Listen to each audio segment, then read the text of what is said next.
নমস্কার বন্ধুরা, ববিতা দি কুকিংয়ে আপনাদের সবাইকে।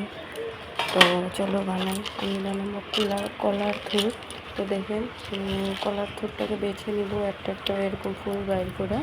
তো দেখেন এই যে এই ডান্টিটা যে আছে, তো এই ডান্টিটাকে আমি বাইর করে নিব। তো আমি এরকম করে বাইর করে সবটি তারপরে আমি কেটে নিব।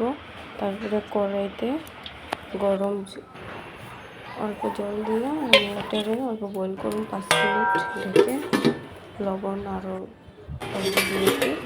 তো দেখুন আমার 5 মিনিট হয়ে গেছে, বয়েল হয়ে গেছে। তো আমি এটাকে একটা চালনিতে ছেঁকে নিব জল ঝরার জন্য।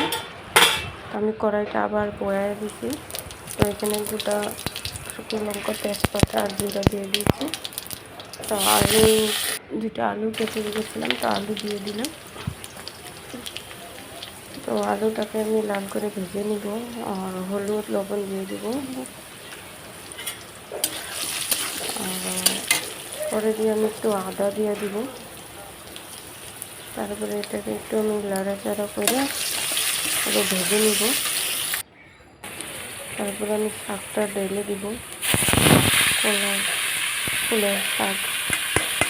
আমরা তো থুরি কই, এটাকে শাকই কই। তো বন্ধুরা, কেমন হয়েছে সাবস্ক্রাইবার করে দিবেন, ভিডিওটা পুরো দেখেন। নিরামিষ কলার থুর নিরামিষ বানাইছি আমি। তো এরকম করে বানাবেন, ভালো লাগবে খেয়ে ডাল ভাতের লাগে। অল্প গরম মশলা, জিরা এগুলো দিয়েছি অল্প।